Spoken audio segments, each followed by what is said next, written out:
Hello friends, welcome back to books lover 365. Chapter 3, પૃથ્વીની આંતરિક રચના. પૃથ્વીની સપાટીથી પૃથ્વીનું કેન્દ્ર 6370 કિલોમીટર છે. આપણને બધાને ખબર છે, બરાબર? 6370. પૃથ્વીની ત્રિજ્યા આટલી છે. તો આટલી મોટી, માનો કે પૃથ્વી ગોળ છે, બરાબર? તો આ એનું કેન્દ્ર છે. તો આપણે લઈએ, આટલો ભાગ માત્ર લઈએ આપણે, તો એની ઊંડાઈ કેટલી? 370 કિલોમીટર. તો આપણે એની આંતરિક જાણવી છે. કેવી રીતે જાણી શકીએ? તો કે આપણે શું કરવું પડે? સપાટીથી ઊંડું ઉતરવું પડે, બરાબર? તો જોઈએ કઈ રીતે આપણે જાણી શકીએ છીએ.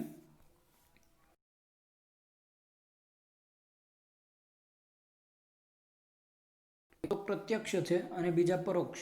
પ્રત્યક્ષ યાની કે આપણે પૃથ્વીની જે સપાટી છે, આપણે સીધા જ ઊંડા ઉતરીએ અને જાણી લઈએ કે તેની અંદરનું બંધારણ કેવું છે. એટલે કે ડાયરેક્ટ છે અને બીજા જે ઇનડાયરેક્ટ છે. તો જોઈએ ડાયરેક્ટ અને ઇનડાયરેક્ટની અંદર કોણ છે. તો પ્રત્યક્ષની અંદર શું? તો કે ઊંડી ખાણ, બરાબર?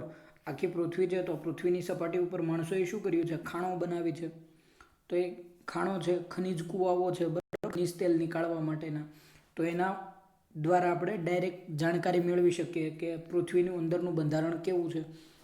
એનાથી આગળ જોઈએ આપણે તો કે જ્વાળામુખીમાંથી પ્રાપ્ત થતો લાવારસ, બરાબર? જ્વાળામુખીમાંથી શું આવે છે? મેગ્મા આવે છે. બહાર આવીને આપણે શું કહીએ? લાવારસ કહીએ છીએ.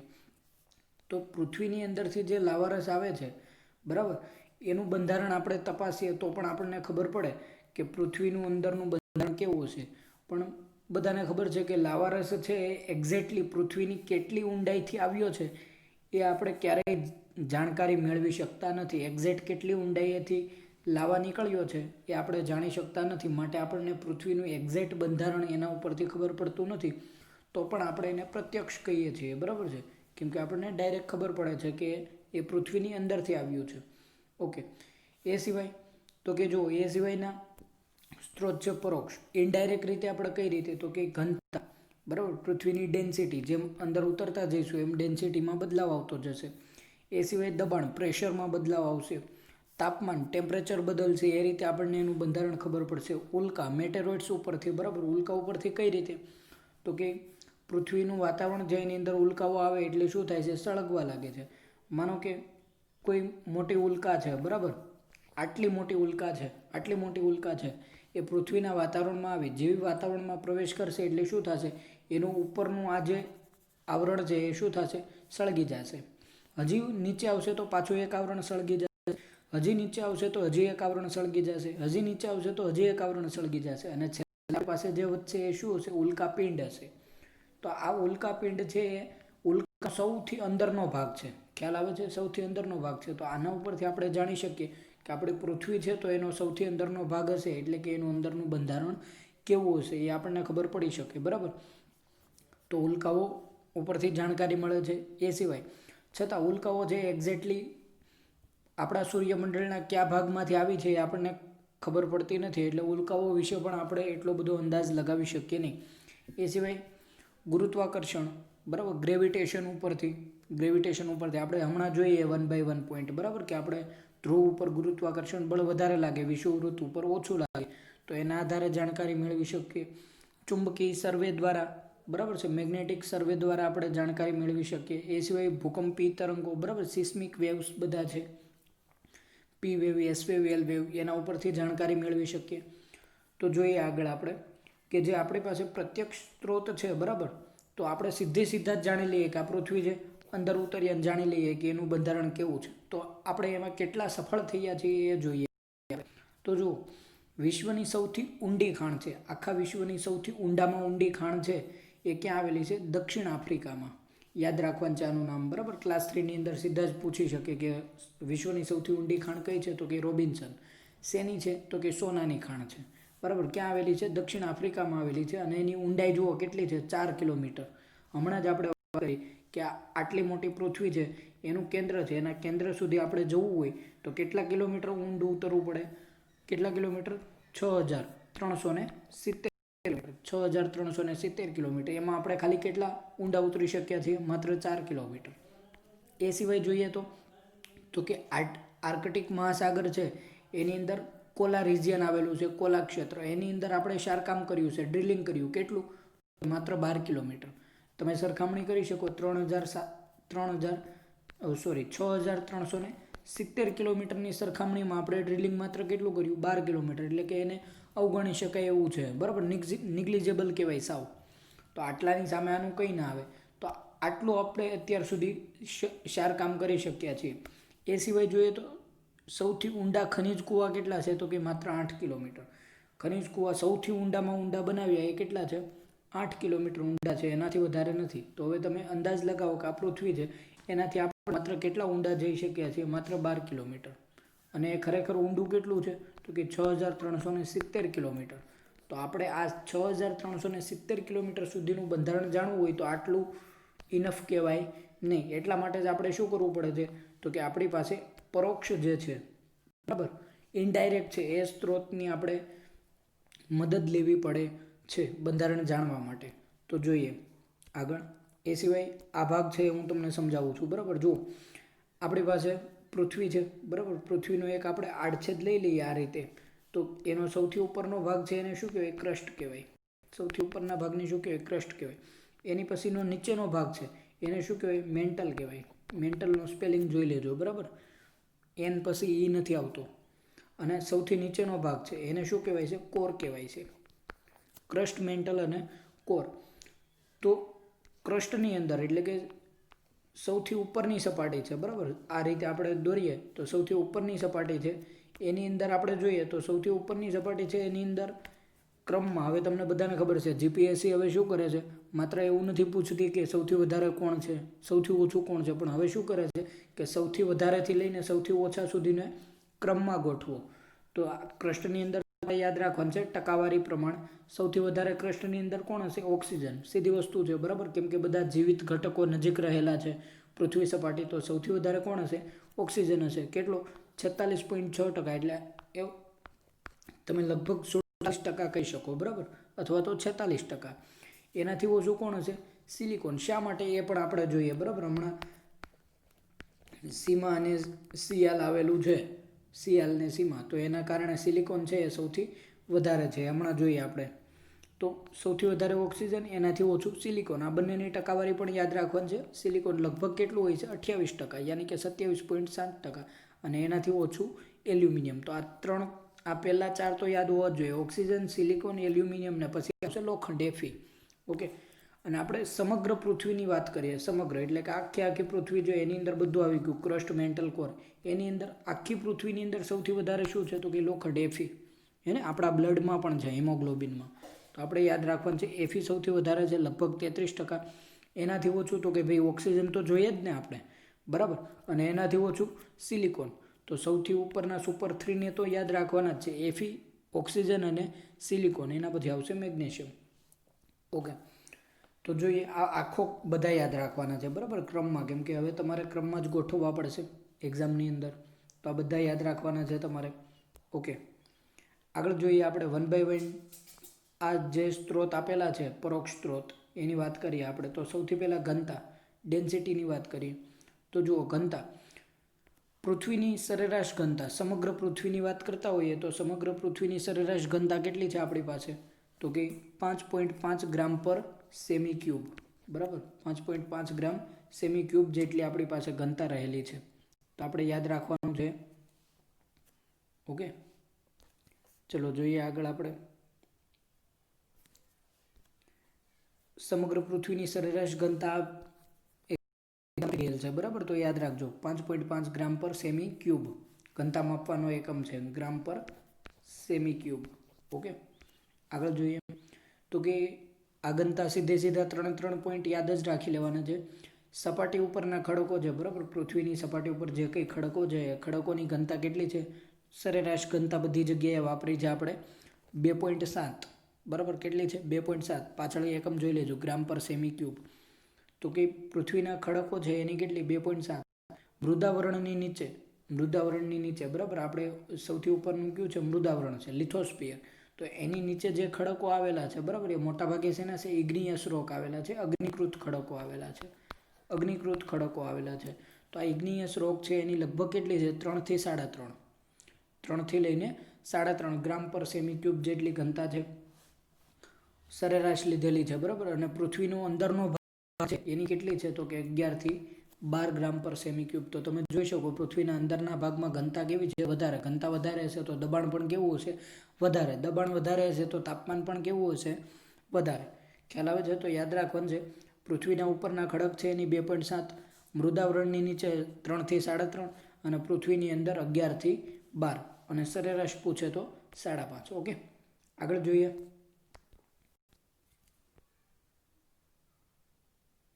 ઓકે, ચલો. તો પૃથ્વીની ઘનતા સૌપ્રથમ ક્યારે માપવામાં આવી હતી? 1774ની અંદર, બરાબર. 1774ની અંદર સૌપ્રથમ વાર માપવામાં આવી હતી પૃથ્વીની ઘનતા. કોના દ્વારા માપવામાં આવી હતી એ મને કમેન્ટ બોક્સમાં કહેજો, બરાબર. કોના દ્વારા અથવા તો કોના નેતૃત્વની નીચે માપવામાં આવી હતી. ઓકે, આગળ જોઈએ. ઘનતા માપવાનો આધાર. આપણે ઘનતા શા માટે માપી શકીએ છીએ તો કે ગુરુત્વાકર્ષણના લીધે. ગુરુત્વાકર્ષણનો સિદ્ધાંત કોણે આપ્યો હતો? ન્યૂટને. ઓકે, એના પછી આપણે નેક્સ્ટ જોઈએ દબાણ. દબાણ તો કે કેન્દ્ર તરફ જતા દબાણ વધે છે, બરાબર. પૃથ્વીની જેમ તમે કેન્દ્ર તરફ જાઓ એમ દબાણમાં શું થાય? વધારો. આથી ઘનતા પણ વધે છે. દબાણ વધશે તો ઘનતા વધે, બરાબર. યાદ રાખવાનું છે, દબાણ વધે તો ઘનતા પણ વધે. અને પૃથ્વીના કેન્દ્રની જેમ નજીક જતા જઈએ એમ દબાણમાં શું થાય? વધારો. શા માટે? આ રીતે પૃથ્વી છે આપણી, બરાબર. તો પૃથ્વી તમે આટલે ઊંડે સુધી આવી ગયા તો આની ઉપર ખડકો હશે, બરાબર, મહાસાગર હશે, તો અહીંયા વધારે લાગશે. હજી તમે ઊંડે જાઓ તો હજી આ બધાનું દબાણ વધારે લાગશે. જેમ ઊંડે ઉતરતા જાઓ એમ દબાણમાં વધારો થતો જાય. ઓકે, એ સિવાય તાપમાન તો કે પૃથ્વી સપાટી છે આ રીતે, બરાબર. આ રીતે પૃથ્વી સપાટી, તમે જેમ પૃથ્વી સપાટીથી અંદર ઉતરતા જશો એમ તાપમાનમાં પણ શું થતો જશે? વધારો. કેમ કે દબાણ પણ વધે છે, ઘનતા પણ વધે છે, તો તાપમાન પણ શું થશે? વધશે. તમારે અહીંયા એક વસ્તુ યાદ રાખવાની છે કે આ પૃથ્વી છે, પૃથ્વી સપાટીથી જેમ ઉપર જતા જઈએ એમ તાપમાનમાં શું થતો જાય છે? ઘટાડો. એટલા માટે જ આપણને ડુંગરની ટોચ ઉપર શું લાગે? શીતળતા, એટલે કે ઠંડી લાગે આપણને. અને એ જ રીતે પૃથ્વીની અંદર જતા જઈએ એમ તાપમાનમાં શું થતો જાય? વધારો. તો આ વસ્તુ યાદ રાખવાની છે. અહીંયા એક વસ્તુ ખાસ યાદ રાખવાની છે કે તમે જેમ પૃથ્વી સપાટીથી ઉપર જતા જાઓ એમ દર 1 કિલોમીટરે કેટલો વધારો થાય છે તાપમાનમાં? યાદ રાખવાનું છે, બરાબર. દર 1 કિલોમીટરે તાપમાનમાં કેટલો વધારો થાય? જે તમે 1 કિલોમીટર ઉપર જાઓ તો તાપમાનમાં કેટલો વધારો થાય છે? 6.5 સેલ્સિયસ જેટલો, બરાબર છે. 6.5 સેલ્સિયસ જેટલો વધારો, ઘટાડો થાય છે. ઓકે, 1 કિલોમીટર તમે પૃથ્વીની સપાટીથી ઉપર જાઓ તો 6.5 સેલ્સિયસ જેટલો તાપમાનમાં શું થાય?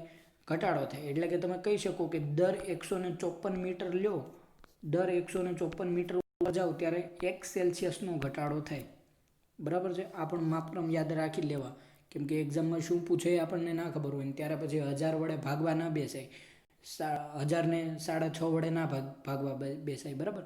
એ જ રીતે તમારે યાદ રાખવાનું છે કે તમે પૃથ્વીની સપાટીમાં દર 32 મીટર ઊંડા ઉતરો, દર 32 મીટર ઊંડા ઉતરો ત્યારે શું થાય? તાપમાનમાં 1 સેલ્સિયસનો વધારો થાય. એટલે તમે 1000 મીટરની ગણતરી કરો, 1000 મીટરની ગણતરી કરો એટલે લગભગ 31 સેલ્સિયસ જેટલો જવાબ આવે, બરાબર. એટલે કે દર 32 મીટરે 1 સેલ્સિયસમાં વધારો થાય અથવા તો દર 1 કિલોમીટરે 1 સેલ્સિયસનો વધારો થાય, બરાબર છે. યાદ રહેશે.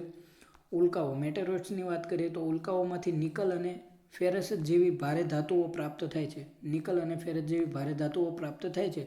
પૃથ્વીનું પેટાળ પણ આવી જ ધાતુઓનું બનેલું હોવું જોઈએ. તો પૃથ્વીનું જે સૌથી અંદરનો ભાગ છે, કોરવાળો ભાગ, એ પણ શેનો બનેલો હોવો જોઈએ? નિકલ અને ફેરસનો. ઓકે, સાથે સાથે સલ્ફર પણ હશે. ઓકે, સલ્ફર પણ હશે એની સાથે, સલ્ફર. ગુરુત્વાકર્ષણની વાત કરીએ તો ધ્રુવ પ્રદેશ છે ત્યાં ગુરુત્વાકર્ષણ વધારે છે અને વિષુવવૃત્ત ઉપર ઓછું છે. શા માટે? આપણને બધાને ખબર છે પૃથ્વી કેવી છે? છપટી. આટલી બધી નથી, પણ હું ખાલી બનાવું છું તમને સમજાય એટલા માટે, બરાબર. તો આ અંતર કેવું છે? ઓછું છે. આ અંતર કેવું છે?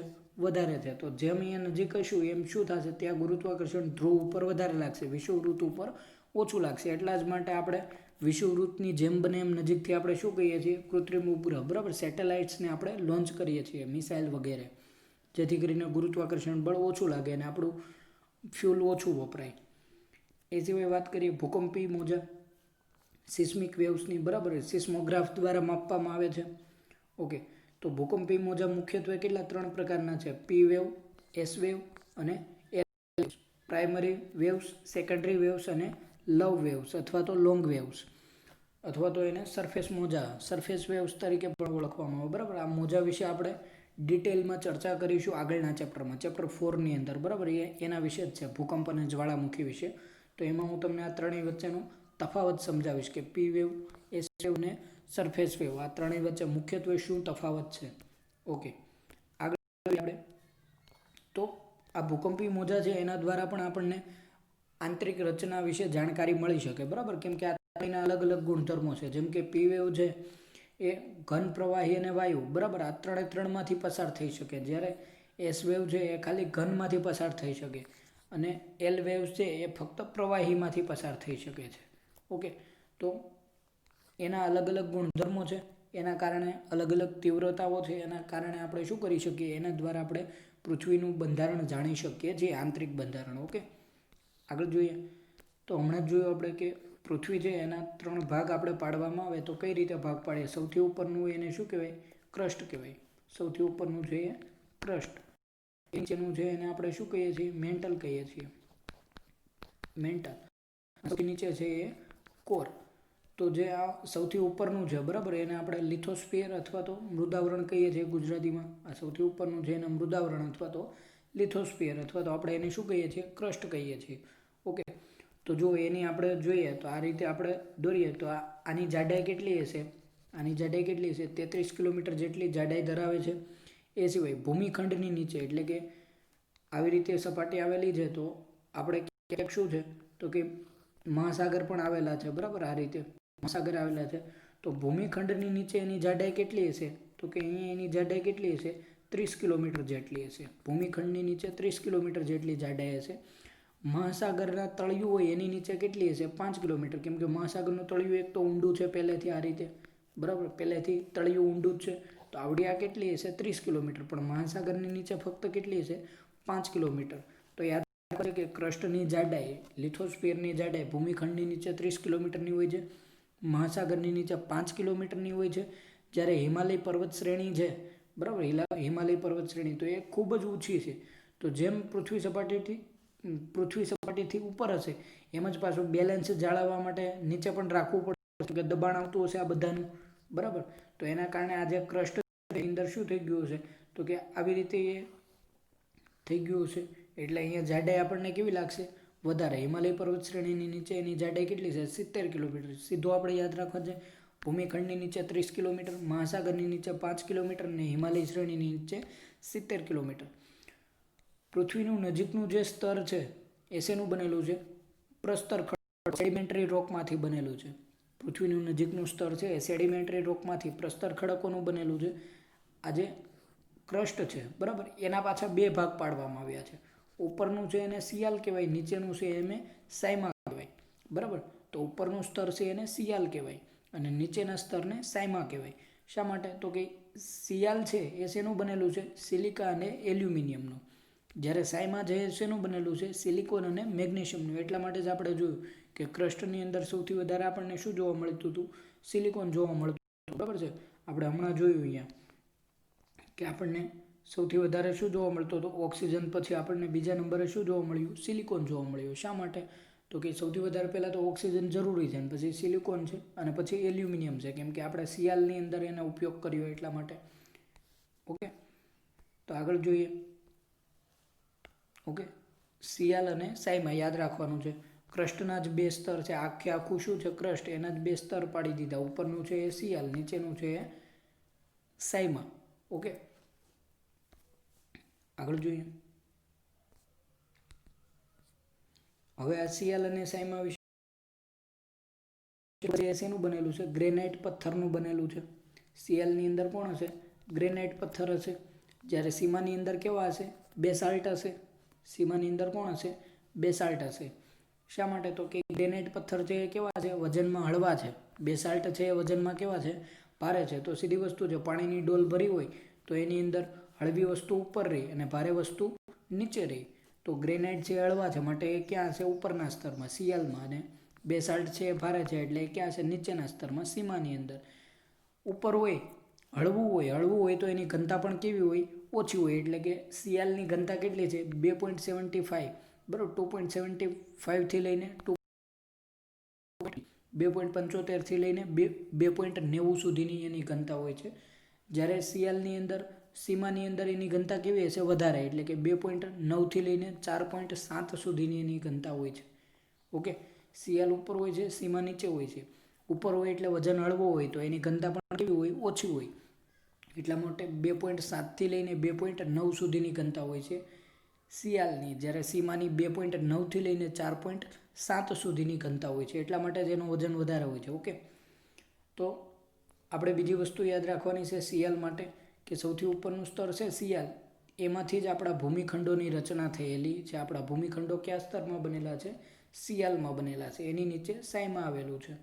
એ લગભગ કિલોમીટર સુધી એનું ફેલાયેલું છે, બરાબર, સીમા. એટલે કે મેન્ટલની અંદર પણ એનો થોડો ભાગ જતો રહે છે. એ સિવાય આપણે યાદ રાખવાનું છે કે ગિરનાર પર્વત છે, બરાબર, પર્વત નહીં, ડુંગર. પર્વત ના કહી શકાય એને, કેમ કે એની સરેરાશ ઊંચાઈ છે એ 950 જેટલી થતી નથી, એટલા માટે, બરાબર. તો ગિરનાર છે એ શું છે? ડુંગર છે. એ શેનાથી બનેલો? કેવા ખડકોનો બનેલો છે? ગ્રેનાઇટ અને બેસાલ્ટનો. એટલે આપણે કહી શકીએ ગ્રેનાઇટ તો સમજ્યા કે એ તો ઉપર હોય છે, વજનમાં હળવા હોય એટલે, અને બેસાલ્ટો એ તો વજનમાં ભારે હોય. તો એ કેવી રીતે ઉપર આવી ગયા? તો આપણને અંદાજ આવી શકે કે આ કેવો પર્વત છે? જ્વાળામુખી પર્વત છે, વોલ્કેનિક માઉન્ટેન હશે, બરાબર. કેમ કે વોલ્કેનો ફાટ્યો હશે, જ્વાળામુખી ફાટ્યો હશે, ત્યારે જમીનની અંદરથી આ બેસાલ્ટ આવ્યા હશે. ઓકે, તો જ્વાળામુખી પર્વત છે, યાદ રાખવાનું છે, ડુંગર. ઓકે, આપણે સૌથી ઉપરના સ્તરની વાત કરી. હવે આપણે એના નીચેનું, બરાબર, ક્રસ્ટની વાત કરી. ક્રસ્ટ પછી હવે આપણે વાત કરીએ મેન્ટલની. તો જે મેન્ટલ છે, જાડાઈ કેટલી છે? તો કે 2,900 કિલોમીટરથી ઊંડે, બરાબર, 2,900 કિલોમીટર સુધી છે. ઓકે, જો આ રીતે આપણી પાસે છે. તો સૌથી ઉપર શું હતું? ક્રસ્ટ હતું. પછી શું હતું? આ ક્રસ્ટ છે, આ મેન્ટલ છે, અને સૌથી નીચે શું હશે? કોર. તો પૃથ્વીની સપાટીથી લઈને 2,900 કિલોમીટર જ્યાં સુધી થાય, એટલે કે ક્રસ્ટ પછીથી લઈને 2,900 કિલોમીટર સુધીની ઊંડાઈ આવે ત્યાં સુધી શું ફેલાયેલું છે? મેન્ટલ ફેલાયેલું છે. આ 2,900 કિલોમીટર ક્યાંથી માપ્યા છે આપણે? પૃથ્વીની સપાટીથી. એની અંદર પહેલાં શું આવી ગયું? ક્રસ્ટ આવી ગયું. એટલો ભાગ બાદ કર્યા પછી જે વધે એ ભાગ શેનો હશે? મેન્ટલનો. એટલે કે પૃથ્વી સપાટીથી 2,900 કિલોમીટરની ઊંડાઈ છે ત્યાં સુધી શું આવેલું છે? મેન્ટલ આવેલું છે. એને મિશ્રાવરણ કહેવાય, કેમ કે મિશ્ર ખડકોનું બનેલું છે, બરાબર. જો અહીંયા લખેલું છે મિશ્ર ખનિજમાંથી બનેલું છે, એટલા માટે એને મિશ્રાવરણ પણ કહેવાય છે. મેસોસ્ફિયર તરીકે પણ ઓળખવામાં આવે છે, બરાબર. આપણે હમણાં જોઈએ એની અંદર બે ભાગ પાડેલા છે, એસ્થેનોસ્ફિયર ને મેસોસ્ફિયર. એસ્થેનોસ્ફિયર અને મેસોસ્ફિયર, આવા બે ભાગ પડે છે મેન્ટલના. હું તમને સમજાવું બાજુની સ્લાઇડમાં. એની શરૂઆતનું સ્તર છે એને શું કહેવાય છે? એસ્થેનોસ્ફિયર. શરૂઆતના સ્તરને શું કહેવાય? એસ્થેનોસ્ફિયર. ને એની જ પછીનું બીજું ભાગ આવે છે એને શું કહેવાય છે? મેસોસ્ફિયર. શરૂઆતનું સ્તર જે એસ્થેનોસ્ફિયર છે એની જાડાઈ કેટલી છે? 700 કિલોમીટર. એસ્થેનોસ્ફિયરની જાડાઈ કેટલી છે? 700 કિલોમીટર, બરાબર, યાદ રાખવાનું છે. તેની અંદર મુખ્યત્વે શું આવેલું છે? બેસાલ્ટ આવેલા છે. શરૂઆતના જે આવેલા છે એની અંદર મુખ્યત્વે શું આવેલું છે? બેસાલ્ટ. કેમ કે હમણાં વાત કરીને Cl ક્યાં હશે? ઉપર. અને એની નીચે શું હશે? સાયમા હશે, બરાબર. તો આ સાયમાની અંદર કોણ હતા? બેસાલ્ટ હતા. Clની અંદર કોણ હતા? ગ્રેનાઇટ હતા. તો આ બેસાલ્ટ છે આની અંદર પણ ફેલાયેલા છે. એની એક ઘનતા આશરે કેટલી છે? તો કે 3.5 ગ્રામ પર સેમી ક્યુબ, બરાબર. એકમ જોઈ લેવાનું, અહીંયા લખ્યો નથી પણ જોઈ લેવાનું તમારે. ઓકે, આગળ જોઈએ. અને એ કેવા સ્વરૂપે હશે? મેગ્મા સ્વરૂપે, એટલે કે અર્ધપ્રવાહી, બરાબર. અર્ધપ્રવાહી અથવા તો અર્ધઘન સ્વરૂપે તમે કહી શકો. એકચ્યુઅલી આને અર્ધપ્રવાહી અથવા તો અર્ધઘન પણ ના કહેવાય. આ સ્વરૂપ કહેવાય પ્લાસ્ટિક સ્વરૂપ કહેવાય, બરાબર. પ્લાસ્ટિક સ્વરૂપ. તમે ગ્રંથ નિર્માણની બુક જોશો તો એની અંદર સાફ લખેલું છે કે આને અર્ધઘન પણ ના કહેવાય, અર્ધપ્રવાહી પણ ના કહેવાય. એને કેવું કહેવાય?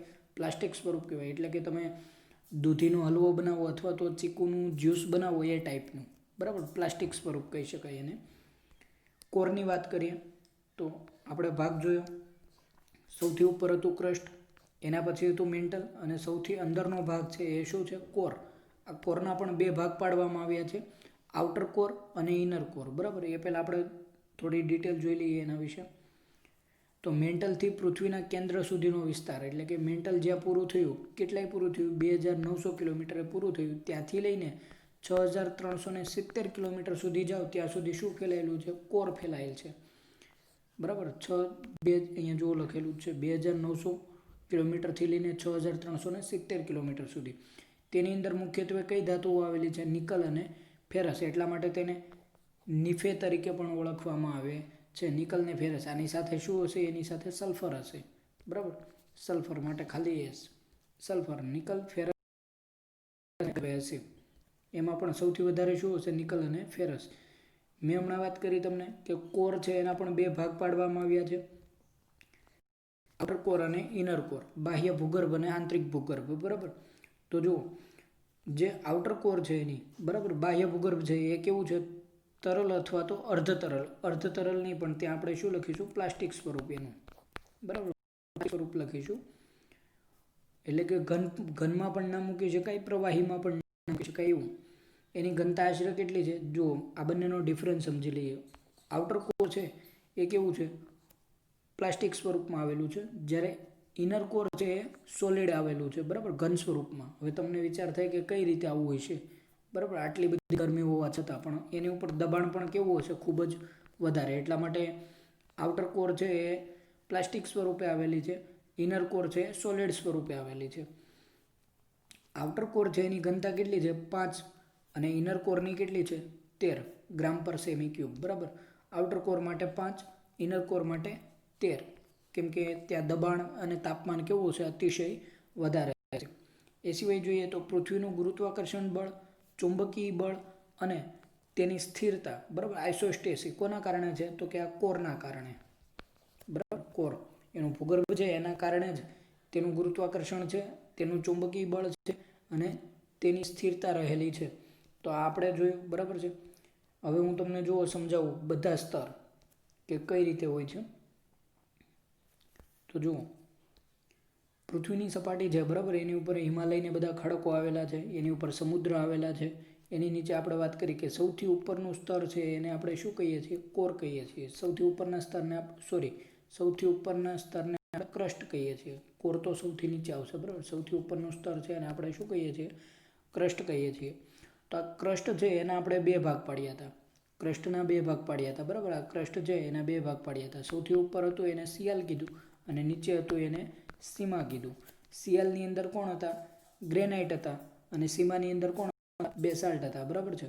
ઓકે, એ પછી જોઈએ આપણે તો કે જુઓ એના પછી શું થાય? તો કે એની નીચે આવશે, ઉપર હતું એને આપણે મુખ્યત્વે લિથોસ્ફિયર કહીએ છીએ. એના પછી જ્યાં ક્રસ્ટ પૂરું થશે, ક્રસ્ટ જ્યાં પૂરું થશે ત્યાંથી શું શરૂ થશે? મેન્ટલ. ક્રસ્ટની નીચે શું શરૂ થશે? મેન્ટલ. અહીંયા જુઓ, એ મુખ્યત્વે શેનું બનેલું હોય છે? સિલિકેટ મટીરિયલનું બનેલું હોય છે. તો આ મેન્ટલની અંદર શરૂઆતનું જે સ્તર હતું એને આપણે શું કીધું હતું? એસ્થેનોસ્ફિયર. 700 કિલોમીટર સુધી. બરાબર, હમણાં વાત કરી. એ એસ્થેનોસ્ફિયર પૂરું થાય પછી શું આવશે? મેસોસ્ફિયર. 2900 કિલોમીટર સુધી. બરાબર, 700 કિલોમીટરથી લઈને 2900 કિલોમીટર સુધી મેસોસ્ફિયર આવશે. એના પછી નીચે જઈએ તો આવશે કોર. સૌથી નીચેના ભાગમાં શું આવશે? કોર આવશે. એમાં પણ આપણે આઉટર કોર અને ઇનર કોર. આઉટર કોરની અંદર આપણે વાત કરી કે આઉટર કોર છે પ્લાસ્ટિક સ્વરૂપે છે, ઇનર કોર છે સોલિડ સ્વરૂપે છે. બરાબર, એની અંદર શું હશે?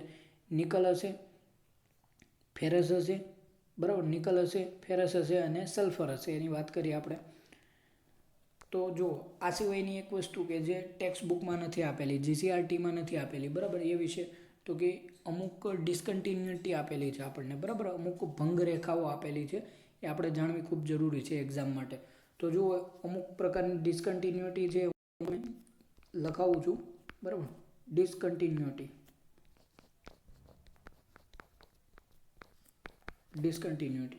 કેટલીક ડિસકન્ટિન્યુટી છે. ડિસકન્ટિન્યુટી કોને કહેવાય? તો કે જો આ એક સ્તર છે અને આ બીજું સ્તર છે, તો આના ગુણધર્મ કંઈક અલગ હશે, આ નીચેના સ્તરના ગુણધર્મ ક્યાંક અલગ હશે.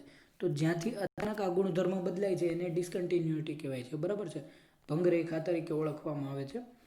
તો એના નામ જુઓ, ઘણી બધી, આમ તો લગભગ 5 જેટલી છે, પણ આપણે એમાંથી ખાલી અમુક જ યાદ રાખવાની છે, બરાબર. જેમ કે મોહભંગ, બરાબર છે. ડિસકન્ટિન્યુટી છે એ યાદ રાખવી ખૂબ જરૂરી છે. એ ક્યાં આવેલી છે?